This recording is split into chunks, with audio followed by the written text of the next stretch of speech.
that everybody that doesn't buy the health bill, do you see the quote? They should be strapped down and injected with scopolamine. In essence, they should be lethally injected. Now, excuse me, is that not a hateful thing to say? But see, Alex, it's double standards. What works for them is acceptable. What works against them must be put down at all costs. Well, yeah, like Obama says, put his poster up on stop signs. We're saying don't do that. Put it up on legal places, and they're saying arrest me. So you can have the Obama thing as him as hope and change. You can't with me. Steve, stay there. More phone calls with Steve Quayle straight ahead. A few others. But something, I see this stuff everywhere, Steve, and I hope you're wrong, but I understand why you're seeing all this, and now you're being followed, and all this stuff's going on. It's happening to me. And they admit, we have Army documents that become mainstream news, how Ron Paul and myself are followed by the Army. You say it's happening to you. I believe you. Then I see how they go, oh, the Winter Olympics are coming to Canada. There will be martial law in the city. That's the headline I saw 2 days ago in one of their big papers, like it's good. And, oh, there will be martial law in England for the Olympics. They just say now no rights, no freedom of speech. They say just like China, you'll be arrested if you even have a sign in your window of your house. And they're now announcing this for the G20 in Pittsburgh, Pennsylvania that's coming up. We've got somebody inside National City Bank, National City, saying they're closing the branches there. I mean, this is just getting crazier and crazier, Steve. So there's no doubt they're trying to bring in tyranny. I guess we can just argue about the time frame. Well, it's not only the time frame. I'd say this.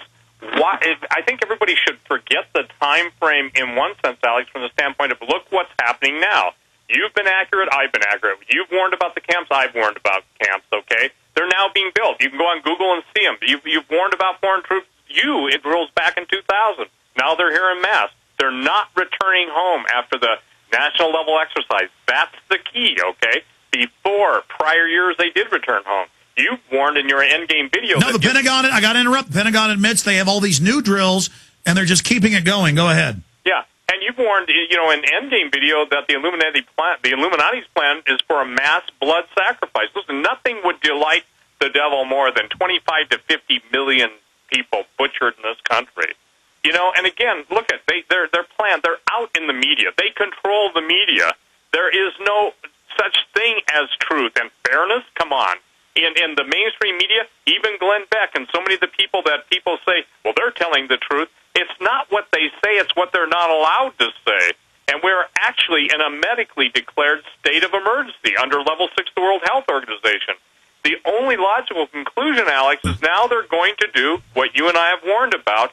And it's hard. Listen, I understand it's as hard for you and me, having warned about it all these years, to grasp the fact that it's no longer future, it's here. That's why people need to get their food now. They need to get whatever they're going to get. And I tell everybody, and I told some people that came in my store yesterday, if today is the last day that you could go to the store to prepare, how long could you last? One person said 2 weeks. One person said 2 months. I said, and then they said, but what do we do after that? I said, after that, the plans are for you to die. And again, see, this is not warm and fuzzy. This is not cuddly and cute.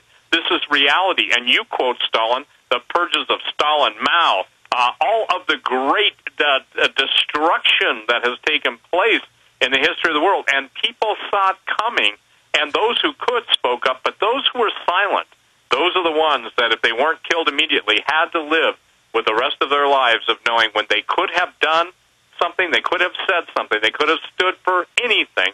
They stood for nothing and watched the needless...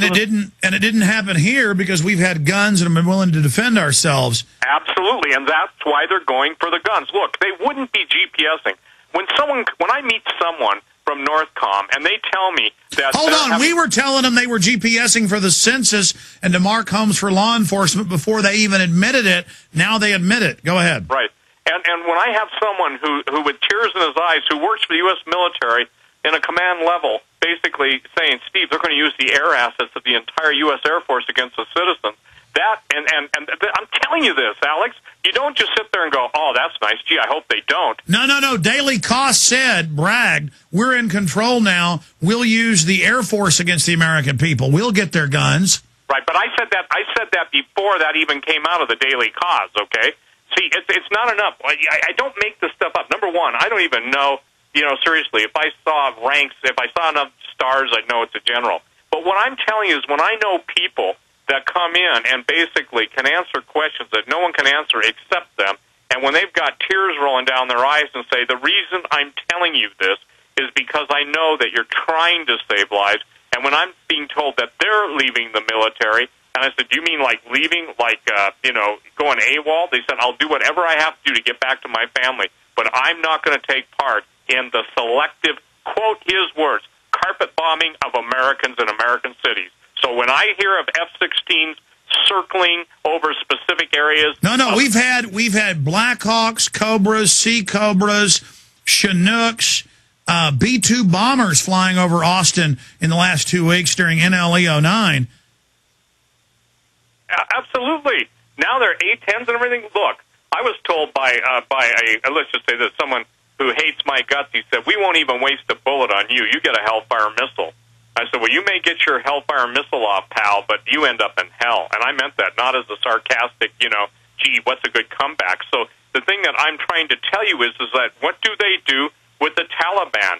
Crap! They'll send a UAV with Hellfires against them, so why is it any different? Why is it any different, Alex? It isn't. It's just that we cannot believe, as Americans who have enjoyed the freedom of our God-given rights, maybe we shouldn't forget him, that we had something, and because of apathy, indifference, I'm not talking about you, I'm not talking about me and the others who have carried this fight on for so long, but because of apathy, indifference, and entertainment, the greatest mind melt, and I could use another word, but I won't, medium that's ever been invented, we have been lulled to sleep. We are in a state of Well, bottom line, animation. we got to wake up or it's going to get worse. Let's talk to Dan in Texas. Dan, you're on the air with Steve Quayle at stevequayle.com. Go ahead.